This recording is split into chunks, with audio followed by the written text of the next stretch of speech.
And we're live. Good morning and welcome to the Bipolar Sunrise. I'm your host, Garrett Nichols. I'm Ryan Sullivan. Neat dog.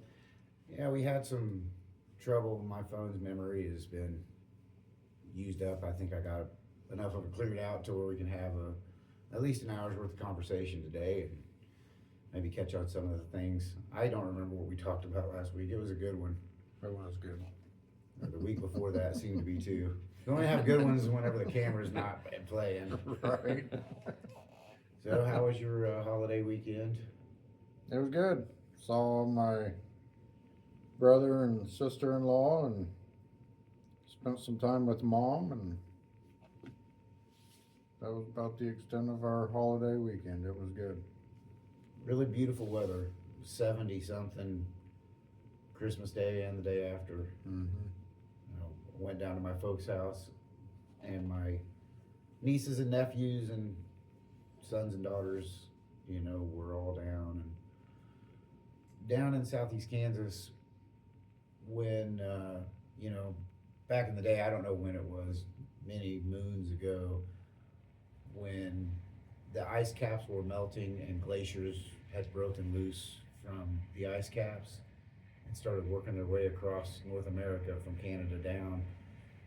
The glaciers they're so heavy and immense that they just pushed basically all the topsoil from, the northern part of the country all the way down to the ocean. And while those icebergs and glaciers were traveling across the U.S., they were picking up dirt, stones, trees, debris. Around my mom and dad's houses down there, there's a lot of sandstone bluffs and a lot of standalone giant sandstone rocks that look like they've been rolled into a ball. And that's because as the glaciers pushed through, it would roll all that stuff together underneath it. And then when the ice glacier would either stop and melt, it would leave deposits of sandstone, or it would just leave them as it just kept on tearing a path through. There's a lot of hills and valleys down in southeast Kansas. Really high peaks and really low valleys, and that's because the glacier's just tearing the land apart, just destroying everything in its path and leaving deposits of different debris behind. And so that's why you get a lot of those sandstone structures. It looks like they're biscuits.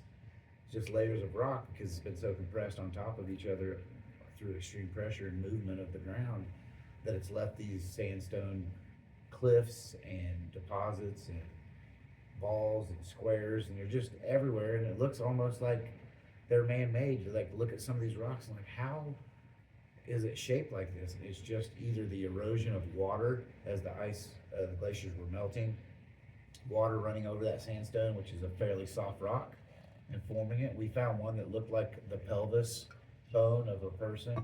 It was giant, and if you were on to the theory that there could have been giants at one time, this is a petrified hip. And that's what it looked like. It looked really similar. Obviously, it was just, you could see where the water had ran down and pooled, and eventually it worked its way through, and you had a hole in the sandstone rock that looked sort of like a pelvis bone. So that was really cool for the kids. They're like, this could have been a giant. It was, guys. It wasn't could have been. It was. A giant died right here, and a giant coyote drug the rest of its body off. I was giving them all kinds of, not factual information. I lied through my teeth to them, but they had a good time. There's an old church, the old Boy Scout. It probably would have been up 100 years ago. There was a Boy Scout facility out there in the middle of nowhere, and they had built sandstone seats and a podium and stuff, and they would give their Sunday service. All the Boy Scouts would walk down into this little valley, and up the side of the hill they had dug in and put sandstone rocks to make chairs out of them. That's cool. Yeah, and we went and looked for that. We couldn't find it. It was so overgrown, and it's been 20 years since I've been down there, and my dad said, I think you just weren't far enough back to the east. We'll go down there sometime. I didn't want to take him because he's old and his feet hurt all the time, but he wanted to go. So next time we go down, we'll probably do that. But there's caves made out of the sandstone. There's bluffs and overhangs, stuff for the kids to climb on. Beautiful day. I was sweating. I started out in a hoodie like this, and by the time it's done, I got my pants rolled up, my shirt's short sleeves. Beautiful day. Good time to spend with the family. Didn't feel like Christmas in any way, shape, or form. aside from there was some family around, you know. It was Right. like the usual suspects were there, but you just go outside and it's like this is a nice spring day, getting into summer. Right. So Yeah. We all sat outside for a little bit yesterday and fired up the smoker. oh yeah, Had good it day. going. Good day to just goof off. Gave all the dogs a bath.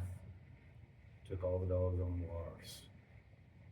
That's a we have 4 dogs and one of them's over 100 pounds and one of them pushing 100 pounds. And I don't know why I decided to take them two at the same time. Probably because they're like the biggest and they pull the hardest and they're the. If you get them with one of the small dogs, they have to lead the pack. So if they're up front, one of them small dogs is in front of them, they're going to be going crazy. So just the two big ones. After about 15 blocks, they calmed down and walked the 1 block home just fine. Right. They were so pumped. My bulldog, he wants a bath all the time. If you're in the bathtub, he sits in there and watches. He wants to be. Really? Oh yeah, he likes baths. I'll be damned. And he's the biggest, so he don't get the bath to the last because he's the hardest to. He's not hard to get in and out of the tub, but he wants to be in the bath. He wants to be turned around looking at you, scratching his ass the whole time. And if he can't see you, he turns in the bathtub. And he turns, and then you're like, I'm trying to wash you, but you keep turning. You can't get the spot that you want to wash because he's curled up on that spot. Right. And if he turns to this side, he just wants to see you, and then he goes back. He got one side he likes to watch on. So it was fun for my wife. Her hair is soaking wet. She looks like a dog, smells like a dog. I'm not helping a bit. Just getting the dogs riled up even more. Shit. So it was a good time. You guys didn't do anything? No traveling or anything like that? We had a No. small jiu-jitsu tournament here yesterday at Emporia Training Center. We didn't have a lot of time to plan for it. It was kind of sort of a last minute deal, and we ended up with 8 competitors. And we were hoping for a lot more, and hopefully we learned a little bit from this one, and next time we'll be able to get some more competitors out there. It was the 2 Yeah. days after Christmas, made it a really tough time for people. Right. We had a lot of people said they were going to come, and then last minute said, "Oh, we're sick, got the flu," and nobody from Kansas City showed up. And there was about probably 15 or 20 guys that had said they were going to be here. And so it could have been better, but it was still a good time. Everybody had fun.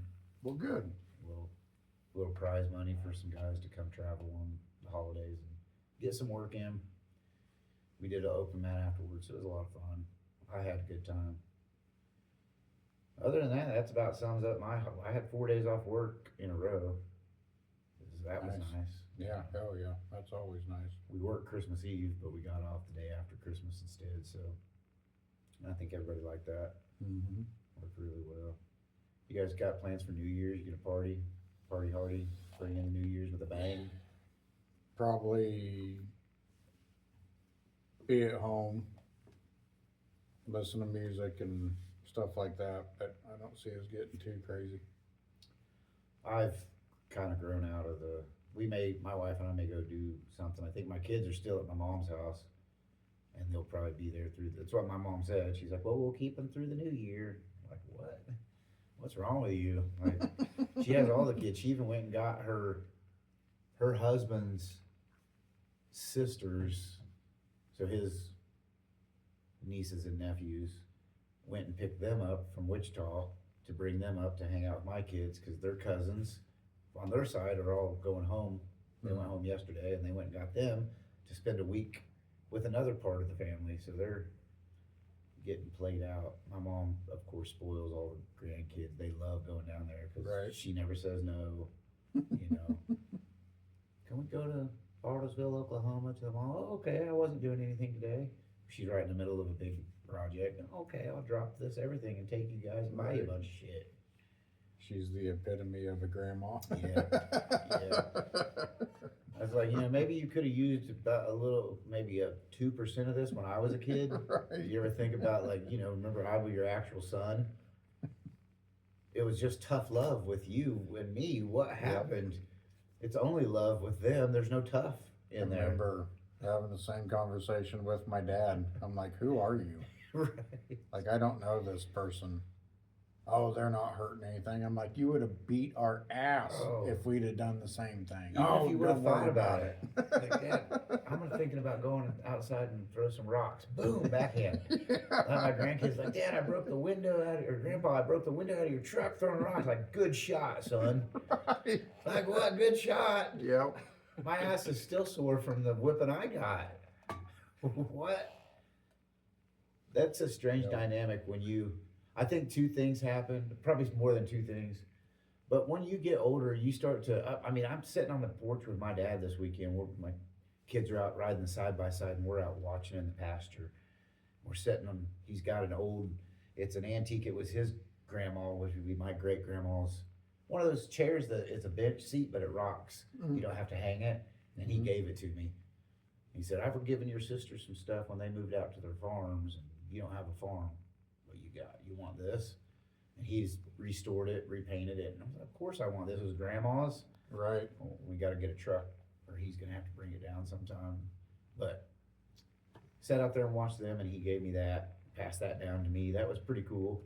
My great grandma, I remember pulling up to her house, and she'd be out on the porch sitting in that thing a lot. She said it all the time, so that's gonna be really cool for me to have. To sit down and maybe in the next 15 years or so I'll break it down and restore it again and pass it on to my kid, one of my kids. Yep. It's a pretty interesting. But when you get old, like that's what I'm saying, my dad's sitting out there and the way he talks about things today that he 25 years ago when we would have been sitting on the porch, I would have been getting a talking to, a lesson. You don't do this and that. You don't treat the. He'd say something like, I bought that side by side to use around the farm. You're not going to be driving it crazy. But instead, it's me sitting on the porch with my kids out driving the side by side like wild. My nephew Jagger's out there trying to wheelie it, And he's like, he's going to dump all them kids out of the back of that thing. You just wait. I'm like, why don't we say something to him? Right. He can hear us from here, like I can hear them holler. Oh, they're fine. They're just being kids. Like I would have never been able to ride that again. I would have been grounded for 2 years. If the side by side we still got it in 2 years, you don't get to ride it then either. You're grounded for life. Right. What did I do? I told you 20, and I could tell that you were going 22. How can you tell? A father knows you were going 22. You're grounded. You're off limits. I mean, it's just so crazy. And then the way he talks about politics, and he just is so adamant about things. I'm like, it's good, It's like, he's like, man, these Hispanics are just trying to get over here for a better life. I'm like, yeah, okay. Do you want me to agree with you? Well, look, that's bullshit. You know what this fucking Trump's doing? Like, oh, I'm sure you're going to tell me. Right. Yep. But he's even though when he gets down on Trump or a politician that he doesn't care for, it's not like when I was a kid, he would have said, we need to get a rope and go string this fucker up. But he's like, well, he's old. I'm getting old too. Like, no, there's no in between. You just said he was a piece of shit. And you're saying, but he's old. It's not his fault. Like, what?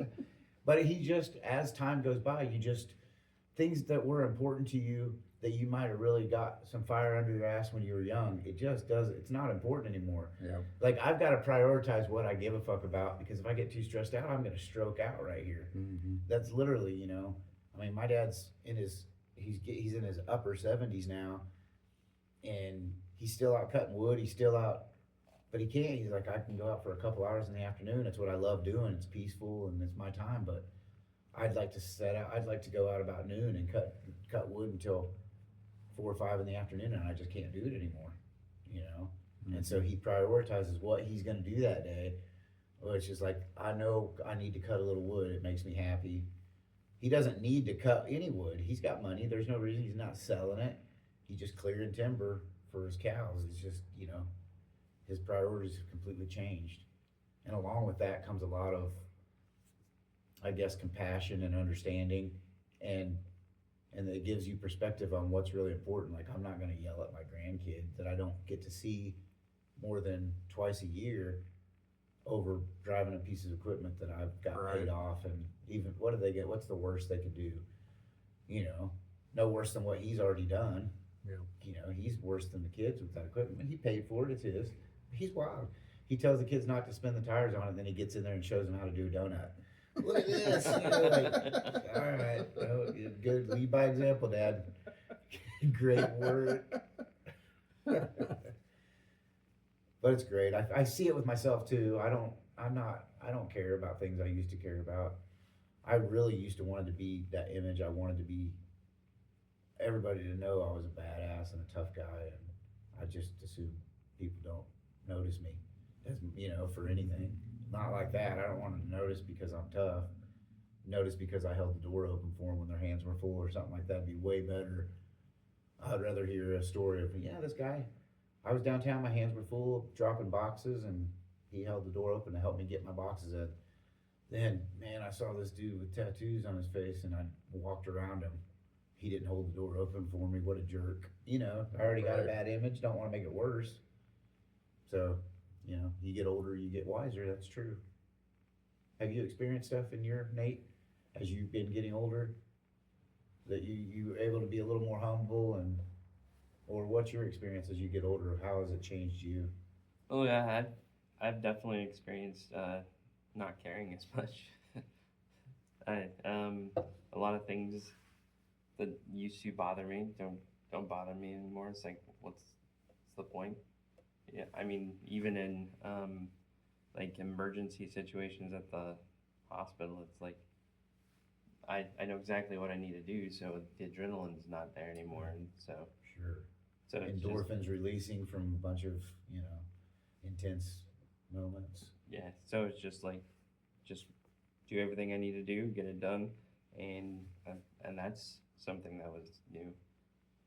A little bit that's experience too, but as you age, you gather experience and you're able to calm yourself down in those situations. Like, I've been here before, nothing new.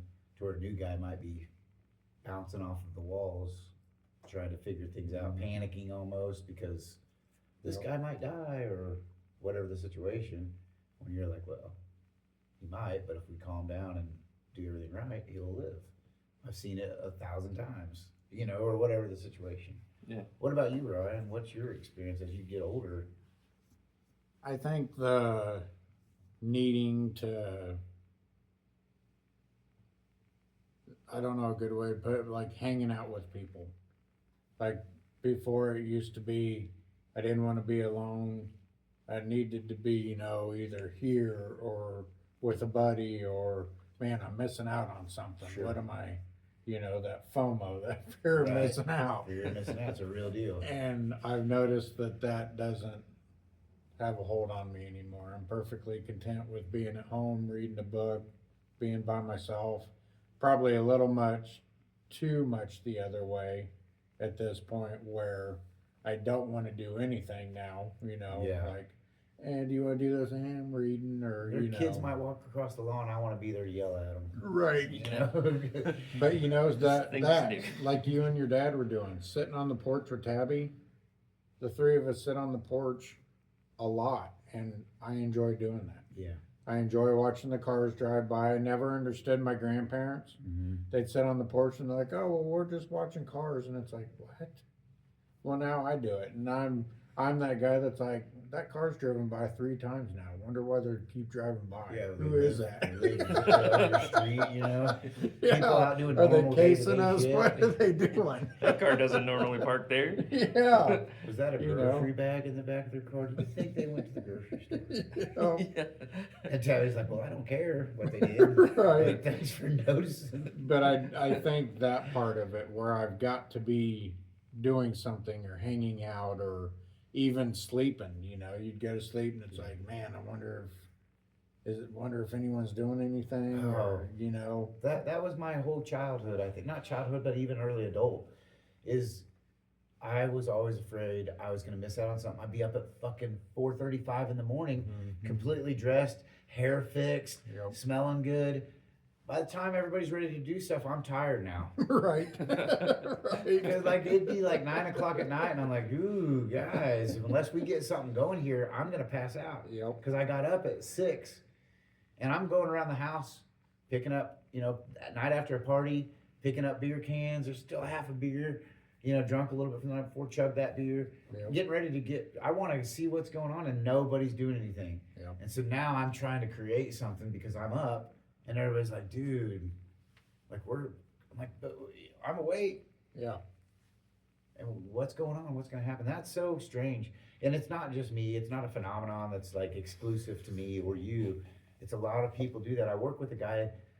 He just went to prison for like his 14th DUI here like last year. Oh my gosh. But regardless of, he explained it to me that I'd never admitted it to myself, and I'd never heard anybody say it, that FAMO, fear of missing out, FOMO or whatever. And he said, he didn't say FOMO, but he had another abbreviation for the term that he'd say, I'd get up super early because I think I'm gonna miss out on something. And the way he described it, it hit home with me instantly. He said, ain't nobody gonna be doing something without me or something. And I was Right. like, I said, you get up every morning? He's like, I hardly get to sleep. It's like Christmas night, because especially if I know something's gonna be going on the next day, I can't sleep. And I'm like, dude, whoa, I've done that. And then I was like, as soon as he said it, there was like a weight lifted off my shoulders. I was like, oh wow, I'm not the only one that does this. Right. I always have gotten up early, and it's not because I'm an early riser per se. Like, oh, I'm just woke up. I woke up, and I'm like, I'll get up, and it's nice out, and it's dark, and I'm walking around town Sunday morning, the night after night, finding myself walking past the bar, daydreaming and thinking I'm about to find a wallet with 10 grand in it, because somebody got drunk last night. And I would do that. This isn't something that was like a one-time deal. This would happen to me often, where I'd get up Saturday morning, maybe after a Friday night of drinking and heavy drinking, and go walk around town by bars thinking I'm gonna find a wallet loaded with money.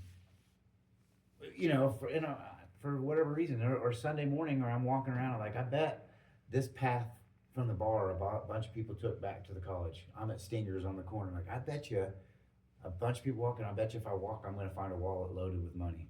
Like, why did I think that? It would keep me up at night on a Friday night thinking Saturday morning I'm going to go get up extra early before anybody's had a chance to get out. And I'm going to find, I really thought it for Really. years. Really. I probably would still do it if I'm out early in the morning like this. I'm going to try to walk by businesses that were really heavy traffic the night before, or in my mind. Like, definitely go in the parking lot behind the Western place down there on Oh yeah. the whatever that called, by Brown Shoe Store. I would do it, and I'd still have that feeling that one of these days I'm gonna find a bag of money. I don't know why I always think that, but it's always been like some kind of thought that I'm gonna get up early before everybody else, and I'm gonna find that. And really, I know this day and age, if I found a wallet full of money, I would look for the owner and try to find out who it was to give them their money back. Right. Because I would find more virtue in returning someone's wallet to them than I would in being able to spend the money that was in that wallet. Because it wouldn't be enough. Right. Even That's if a it good was, point. who would have enough money in my wallet to where I would feel okay with myself for pocketing the money and not returning their wallet? Nobody. Because it'd be, even if it was $500, I'd be like, there's no way they lost this wallet with $500 and they don't need it. Right. They Right. have to have that. $500 was for something. Nobody's carrying around this kind of cash that's going out to a bar on Friday night, or that just left the grocery store, that doesn't need the money. And I'd feel fucking terrible if I spent it.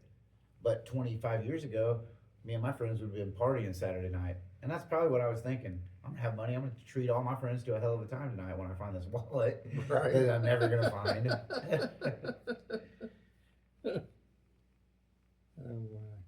I don't know how many times I still do it to this day, where I'm thinking, I get a feeling that I'm about to hit it big. Like, it's Sunday, somebody's gonna stop by the house today, and all my troubles are over. I've done that buying Powerball before. Oh God, where I've convinced myself that I'm the winner you're the one. and Nothing. nothing. I've bought Powerball tickets I like mean, I 4 or 5 times. believed one time. I was like, this is it. It has to be.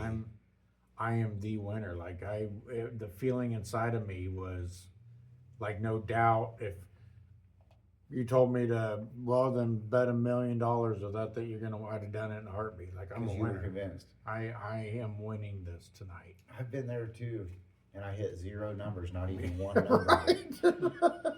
I mean, the first time I bought a Powerball ticket was just a few years ago. I think Katie and I may have lived. We either had just moved into our new house or we were getting ready to buy a house, and I was kind of under the same impression. I was like, I'd never bought one before.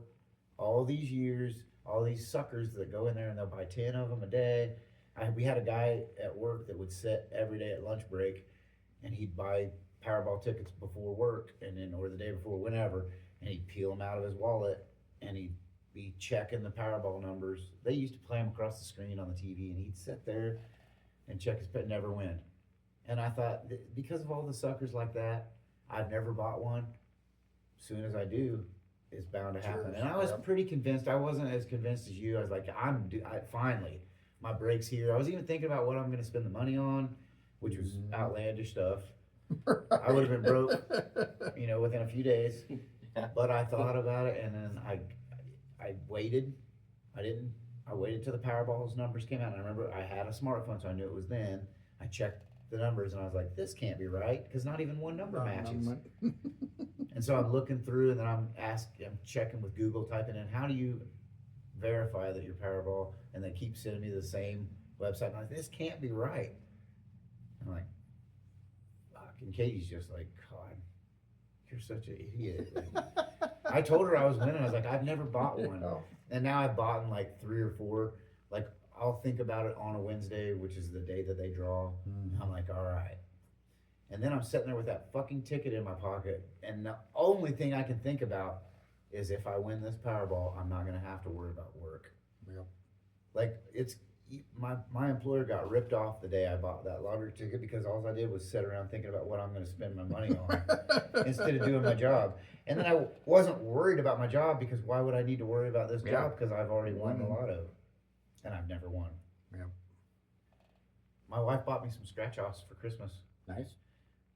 She bought me one of the ones that peel. You Mhm. peel them, you don't scratch, and I won a free ticket on that. And the rest Oh, of hell them, yeah. there's 5. She bought me 5, and I zeroed out on all of them except for the one. I got a free ticket. There's still a chance. That's why I'm in such a good mood today.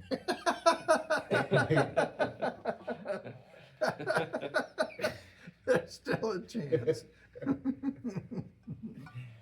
Well, that's the kind of rub with Powerball. There's not even you lose. And I don't think to this day that the 4 or 5 Powerball tickets I bought have ever hit a number even on them. Nate was on a winning streak there for a while. Yeah. Jiminy. What do you get up to? Maybe $6-7? I You hit think a that 25 yeah, or- I got 25 the first time, and then Oh, fuck. I got like I didn't know I was in the presence of royalty. no, I've just had like I bought scratch. Well, okay, so somebody gave me scratch tickets once for Christmas, and I won on that. So then I took it in, and then I won another ticket, and so then I just kept on going and I won $50 once. Oh, no shit. And then I just kept on using that money that I won just to keep on getting tickets until I ran out. You eventually, I Just think, kept it. run out. I was gonna you say know. the house always wins. I should have just kept the 50. I mean, that is kind of everybody's pretty aware. Maybe not everybody is aware, but at least you should be aware. If you don't know, I'm going to put you all on game. If you go to a casino or a convenience store or anywhere that sells any type of gambling environment, that saying the cards are stacked against you is by design. The house always wins. You might walk out of there with a little bit of scratch, but they'll get their money back. You're not gonna win against a casino. You might get lucky. Like you'd say you're lucky and you hit 25,000, 100 grand at a casino, and you walk out of there and you never come back and you're set. But that's not typically people that win that money. It's not just, oh, I got lucky and won 100,000. They've already lost 200,000 playing. Right. Probably to Yeah. get. It's very seldom is it's just like, oh, my friend Tina went with us to the casino. My wife's best friend, and she won a $25,000. She'd never played before. That probably happens, but the majority of times when you see people hit winnings, they've probably already spent that and more trying to get there, and they're gonna spend all of that to Yeah. try to win even more. It's an addiction. It can be. I'm not into it. I've never been a gambler. I've been to the casino lots of times for fights and stuff like that, and I've gambled in a casino several times. But I'll take like $40. It's not like 40, it's $40. That's my limit. I spend $40 in there. When it's gone, it's gone. I won like $110 one time. My wife and I went with $40 a piece. She spent all her money real fast. I was being picky. I got to a machine and won like $110 or $120. She took 20 more to win and go. She gambled that away instantly, and I think I put another 20 in possibly, or I might have been done because once I'm done pretty much. I don't like to gamble. It's not fun for me.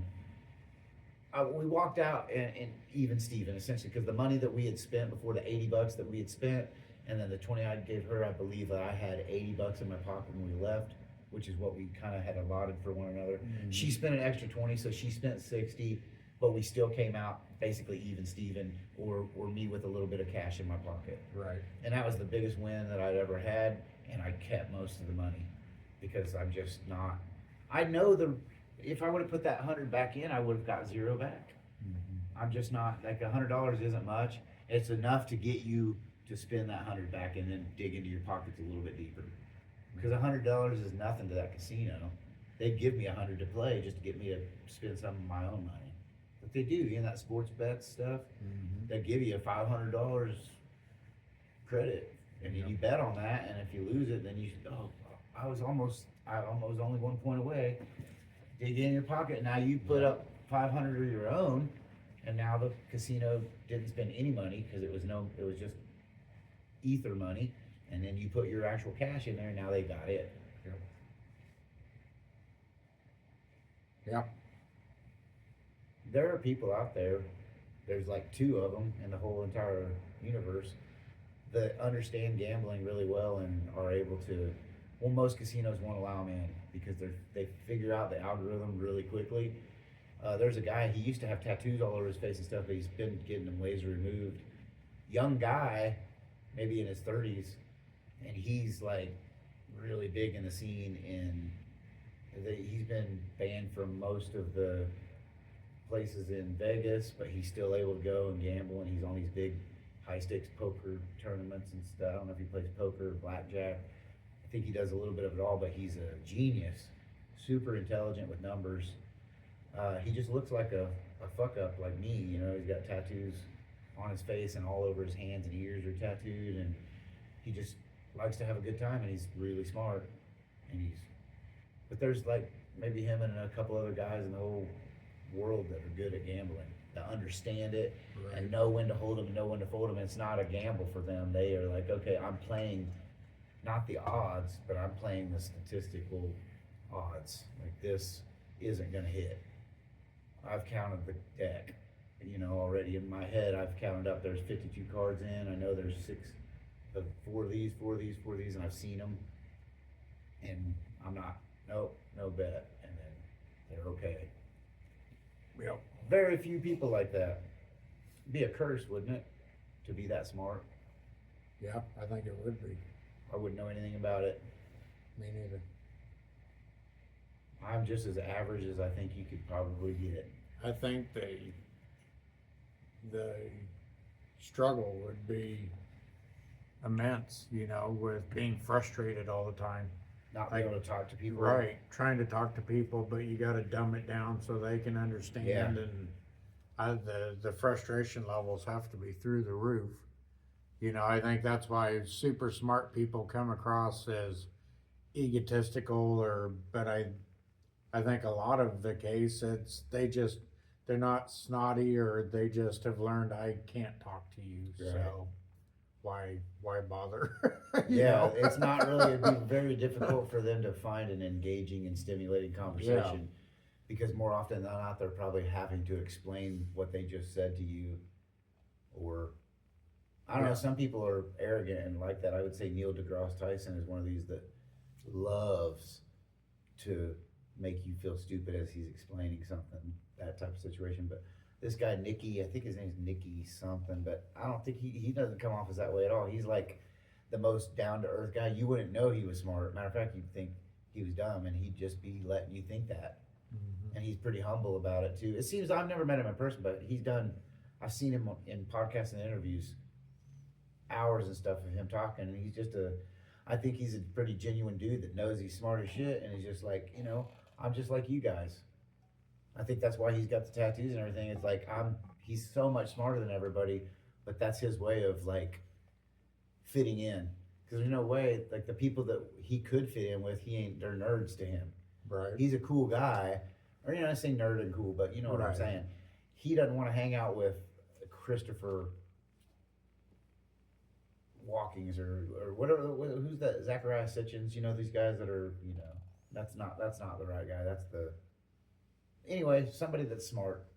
He doesn't want to hang around with them. He wants to hang around with guys like me and you that are fun, but we're just not as intelligent enough to have a conversation on that level.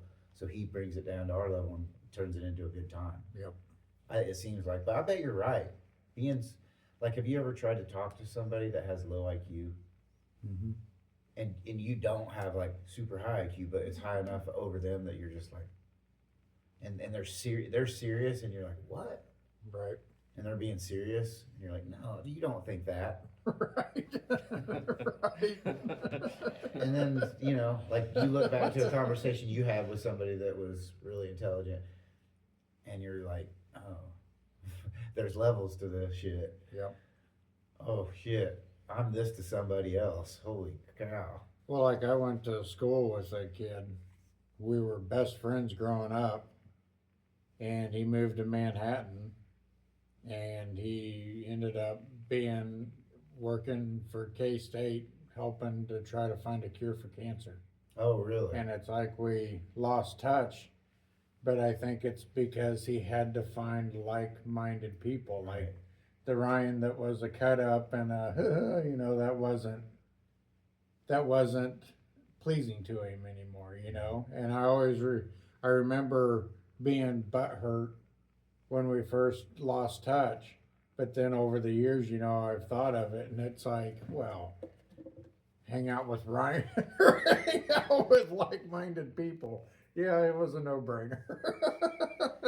Well, I think you can still find common ground with people. Like the three of us, I'm guessing we're pretty much on par IQ wise as far as it goes. None of us are super intelligent, but we're not idiots by any means. We have the capability of thinking fairly deeply, and if we get the information that we're missing, we could usually fill in the blanks, at least to a degree. If we're talking about astrophysics, clearly that's not going to be a conversation that we're going to be able to engage in with you intelligently. You're going to have to explain some things to me, and even once you do, I'm still listening. Still dropping the ball on some of it. Oh, a lot of it. It's just like while you're explaining this, and you came to this conclusion because of this formula. I don't know how to do the formula. I got to figure out the formula, and then when I do, now I've got to put all the pieces together to create this formula, and then I won't know if the outcome that I come up with is correct, because you know what I mean. It's just so I wouldn't be able to further the conversation. You might be able to come up with an idea and get further as you're explaining to me how it works, right? You're explaining to this complete imbecile about how quantum mechanics works, and as you're describing it, and you click because you were having to dumb it down so much for me that it may have opened up a pathway, but I wouldn't have done that by saying, well, maybe if you just E equals MC squared it. Right. And he's like, oh, I should have A equals MC squared it. That's right, That would be my there's my donation to the conversation is, and that might be why you figured out, because I said something completely in it, and you're like, what the, oh, that's it, but not what I said. He's like, I'm like, oh, that's it? Like, no, not what you said, completely opposite, but, but that's how I come to this. So, I mean, I guess that's the world in itself. You find the people, you find your tribe, right? And it may be that you might be the most smartest person in this tribe, and you're now the tribe's medicine man, or whatever the situation be. Maybe you're not more intelligent than you're not. You can't hunt. You know, you ain't gonna pick up a spear and hit a deer, but man, you really know how to fix somebody that they were throwing a spear at a deer but hit a friendly fire on one of the other tribesmen. Right. You can fix that real good. You're really good at fixing the screw ups, but you're not good at fighting yourself. You know, and that's how a tribe forms together, because you definitely need that person that has the, well, maybe if, let's think about it, guys. You're wanting to gather arms. There's 12 of us. You're wanting to take up arms against another tribe. There's 50 of them. They'd come and kidnapped 2 of our kids. Like, they're gonna kill us all if we go. But all the warriors are like, we don't care. We're gonna die on this, and like, but then there won't be none of us left. And like, Yeah. Yeah. Let's do it. yeah, That's right. brilliant. He wants to do it. Like, no, Yeah. I don't want to Yeah. do it. Cooler heads prevailed. Like, yeah, he said we're gonna have cool heads after we just, like, that's not what I said. You know, I mean, I guess you need somebody to lead. Well, that reminds me of something me and Nate were talking about yesterday. Put the meat on the smoker. And I'm sitting there watching it smoke, and I'm like, Nate, whereas everyone vegetarians or eat meat raw before the discovery of fire, like, was meat even a part of the appetite back then? Or did they just eat it raw and their stomachs could handle it? And then we slowly over time got to where, okay, hey, if you eat pork raw, you're getting sick as fuck, or, you know. So I asked Nate, and he had some good, what I consider knowledge on the fact, but I wanted to ask you, was there meat eaters before fire was created, do you think, or do you think fire created meat eaters? I mean, the history of the world, or history of Earth, is really long, and I would have to assume, I just believe that there was probably more than one civilization that's made it to where we are, or further along, more advanced than what we've become as far as intelligence goes, and technology and industry and everything. And I'm guessing that they all started out like what we understand. We started out as some people like think, at least, that we've evolved. There was an evolution process that we evolved. Whether we evolved from a lower primate to bipedal hominid like we are today, and intelligent and aware of consciousness. No matter how many civilizations there were, I think they all started out with, we're cavemen. We don't really have a good vocabulary to go back and forth with. They're really, really small minds, small brains. And at some point in time, whether it was through nutrition or by other means, Terence McKenna believed it was the stone date theory. The stone date theory that bipedals found mushrooms and started to consume the mushrooms, and then as their brains started to see things that they never could imagine, they started to firing off stuff and increase their brain capacity, or well, that could be one thing. That's Terence McKenna's thing, that their brain now capacity, their brains start to grow, because now they're inducing something endogenously through the psilocybin. They're introducing it endogenously. These pathways start to open, and more receptors start to fire, so your intelligence level starts to you see things through a new light. You start to understand that, well, every time I go to bash a baboon in its head, I gotta find a weapon, a tool to bash it in. Well, instead of throwing this, every time I bash a baboon's head, I throw the stick to the side and then eat the baboon. I have to go find another stick. I'm gonna keep the stick Keep with the me. Stick and make a, Now it's easier for me to get baboons. They're just figuring out sticks. I doubt they've figured out how to rub them together to harness fire yet. So whether they ate meat raw or they just had another means of diet, I would imagine when your intelligence level's that low, it's just a survival. You're gonna eat anything that's edible. You know, so they just eat raw meat then, you think? I think so. Yeah, I think that we had probably a much, well, depending on what part of history you're talking about, what part of the Earth's, long, vast history, and if it was the Denisovans, which were really small, hobbit-like people, 4 foot tall, that'd be the Denisovans, and then you have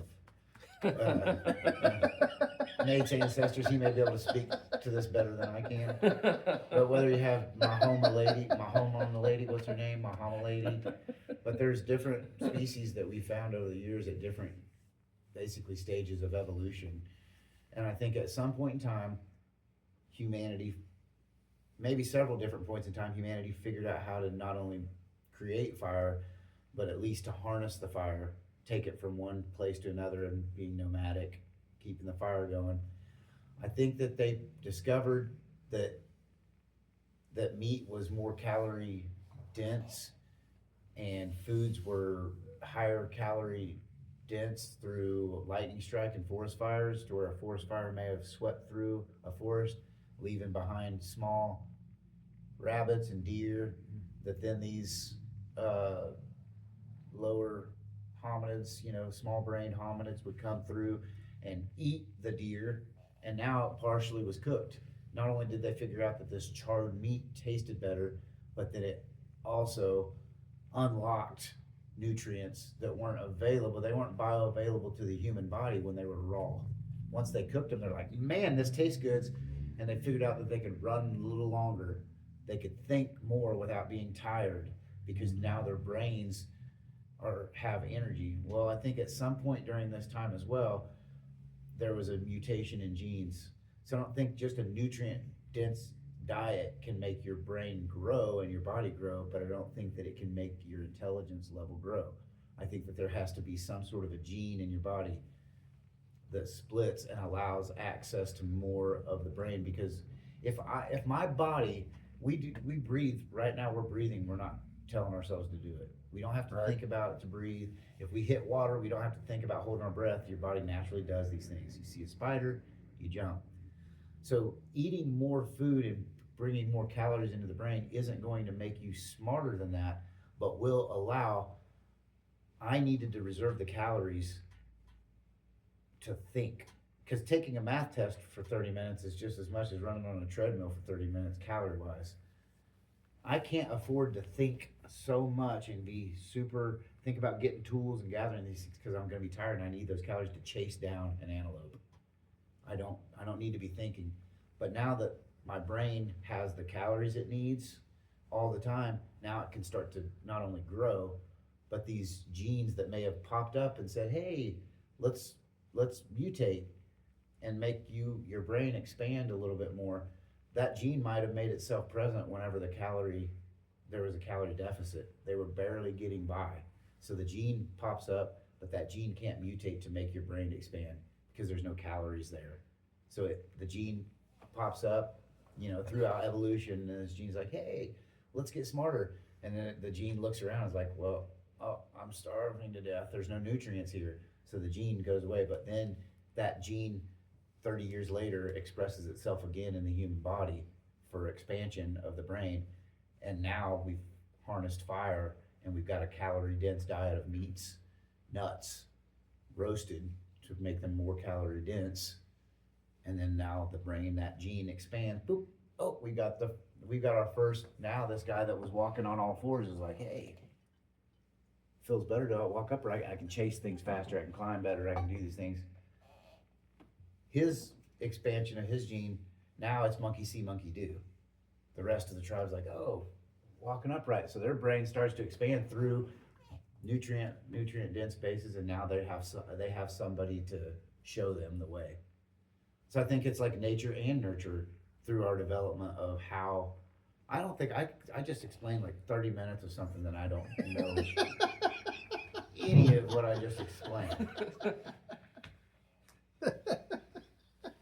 So if you're watching and you're looking to get something out of that, I don't know what I'm talking about. So So fire good. Yeah, fire good. Touch bad. Throw deer good. Well, Nate had some good points on it. If you want to, Nowhere near as detailed as that. that's not a bad thing. I don't want to brag. But he had some ideas of what they possibly could have done. If you want to expand on that. I just said maybe they made jerky, like stuff like that. Found out ways to preserve it. The part that interests me is you have fire here and it hurts whenever you touch it. What came across the guy's mind? Hey, why don't I put my food in there and see what happens? Right. I think historically, it's trial and error. I mean, you would know the story possibly better than I would when it's a biblical story of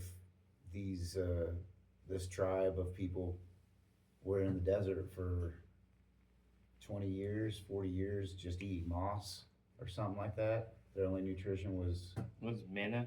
manna. Yeah. So you explain it. On the whole progression of it. Yeah. Well, I mean, at the whole thing, just starting, they got basically this one part of the world at one time. God essentially left them in the desert until a certain time when they could come out, and during this time they just ate manta. yeah, You could tell that Well- because I don't know it enough.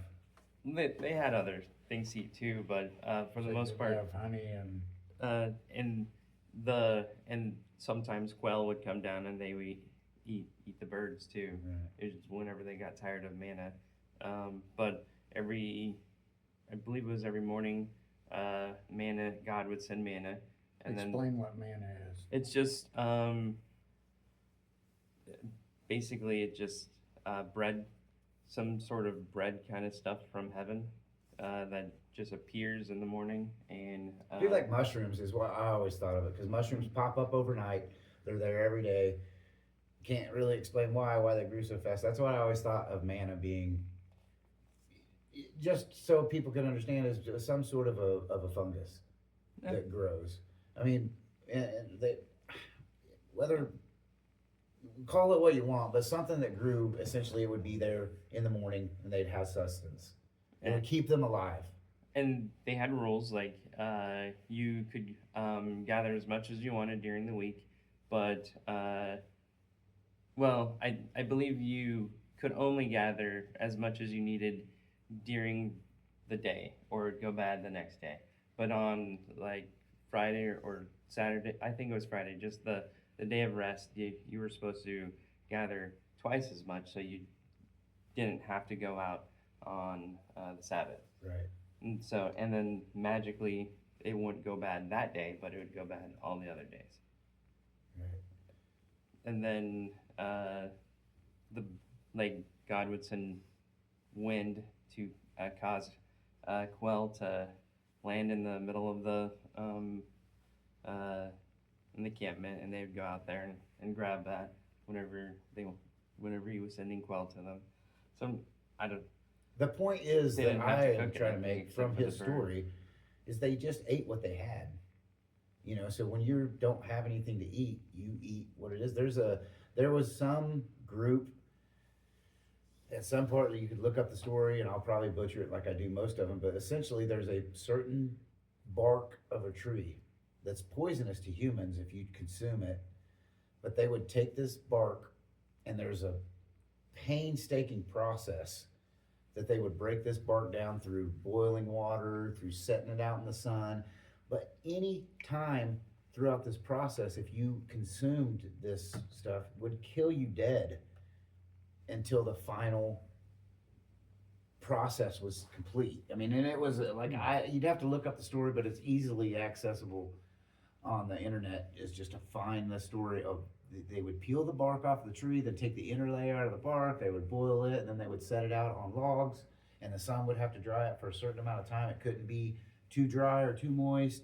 Then they boil it again, and they process it. It comes out with this paste, and then they would make stuff like some sort of like bread type substance out of this tree bark.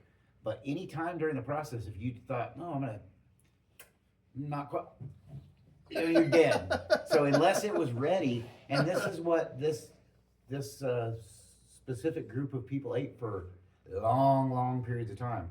And this isn't something that was like a biblical story. This was like something throughout history that had been documented. And that's how they survived. There was literally nothing else for them to eat, and they survived off of some kind of a poisonous tree bark that they could process down to make not poisonous. Can you look that up? Because I'm butchering the story. It's a good one for the people,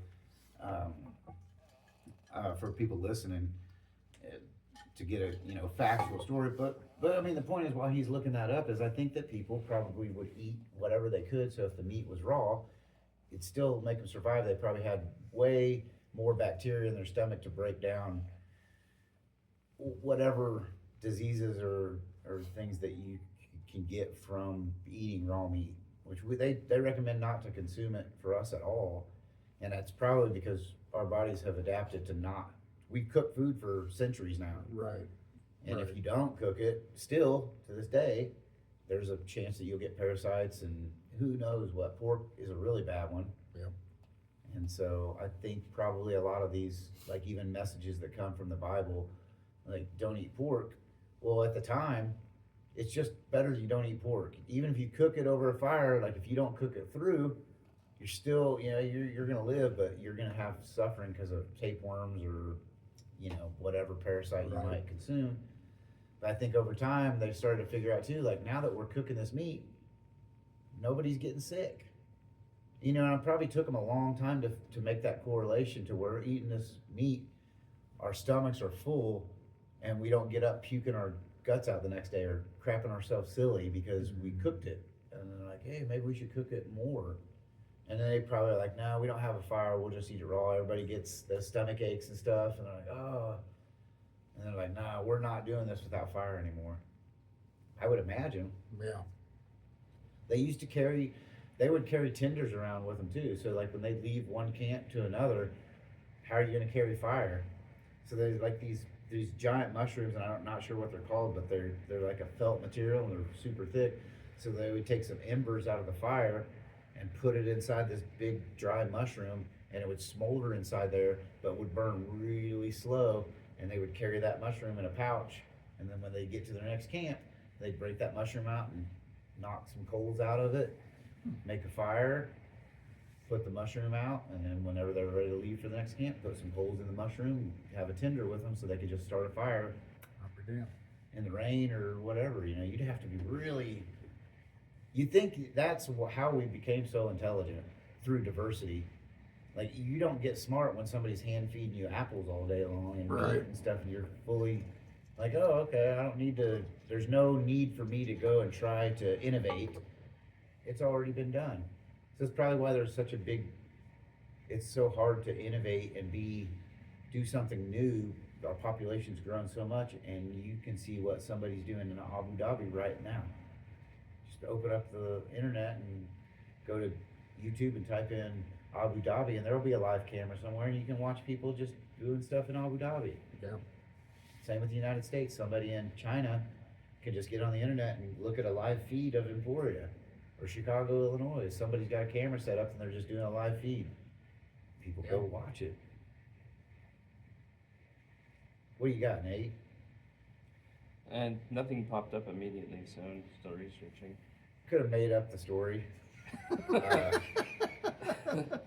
Been known to do that. Or I put the story out there and now the internet doesn't want me to win. That seems more likely. But anyway, yeah, it was some kind of a tree bark, and they would process it down to where it wasn't poisonous any longer and sustain themselves, just like the people living in the desert eating manna every morning. You know, they ate whatever they could. Well, there's a tribe, I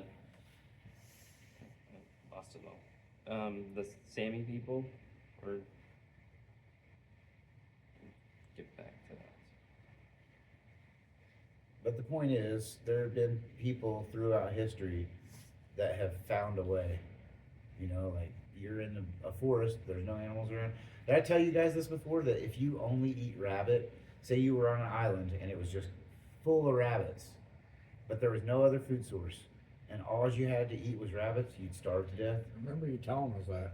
Even if you ate all the rabbits, 5 rabbits a day, and you had plenty of food, you'd die first of either protein poisoning, or you would just starve yourself completely because your body can't live on just protein. Your mind has to have some kind of a glucose or some kind of a fat to keep functioning, which is wild. So you're on an island, you're like, oh, well, at least I got rabbits to eat, you know, fire, I'm good. No, Still dying. 30 days later, you're starving and dead. That's a wild one. I think it's about time in the show that we thank our sponsors. Thank you, Nature's Paradise Health Food Store. Thank you, Emporia Training Center, Emporia Brazilian Jiu-Jitsu, Maud's Tattoo Company, Ryan's Handjob Palace.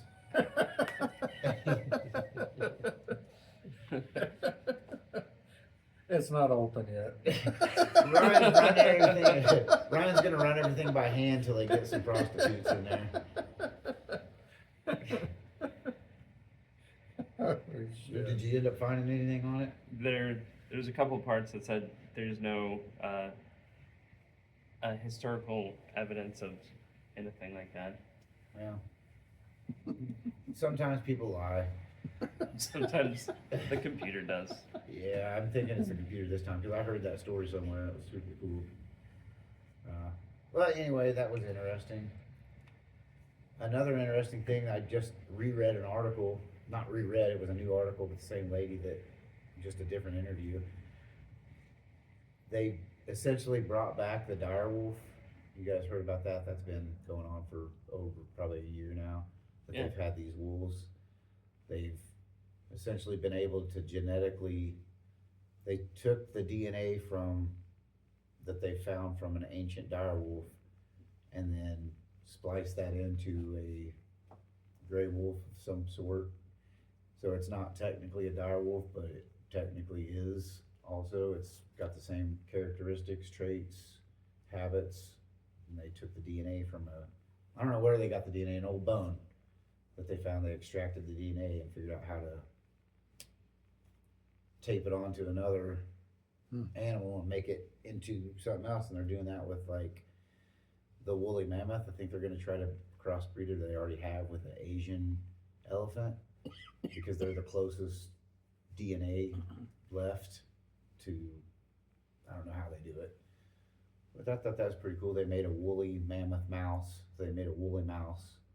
So these mice have really long hair on them. So they put the DNA from a woolly That's something gross. into a mouse and made a woolly mammoth, I guess is what you'd call it. That's kind of cool. Yeah. I was watching an episode of the Rogan podcast and I forget the guy that's on there, but they were talking about, they found those 3-fingered and 3-toed people in Peru that have gold implants in like their head and all over their body. They're actual people. There's a whole nother race of something that they found in Peru, and there's like 60 of these mummified people. One of them was with child, so one of them was pregnant. They've been doing x-rays and scans. They thought it was fake. Turns out there's a whole nother something or other, and they have gold metal implants throughout their body. They've been doing testing on them. They're actual, some sort of people or something. Aliens. Mm-mm. You know, our history's so wild. We keep finding things, and it just really blows my mind, some of the discoveries that we're still coming out with. we can't even figure out what we're supposed to eat. Right? We're like the most advanced species on the entire earth, and we are eating Dr. Pepper and Doritos as the main course of our diet here in the U.S. And when you ask people, like, should we only eat meat? No, that's bad for you. Should we only eat vegetables? No, that's bad for you. Should we eat meat and vegetables? No, you can only eat vegetables or you'll die of a stroke. What about eggs? No, carcinogenic. 2 years later, eggs are the health pinnacle of the world. Right. I remember when we went through the eggs are bad for you stage. Mm-hmm. Yeah. Don't eat eggs. Fruit Loops. That's where you get your. That's the most calorie dense diet on planet Earth. Well, what do you say, guys? Well, we're still rolling. Nice. Should we call it a day, or what? You guys got some more stuff you want to get off your chest? I'm fine with calling it a day. Yeah. All right. Well, Merry Christmas and Happy New Year's, you filthy animals. We'll catch you all next week.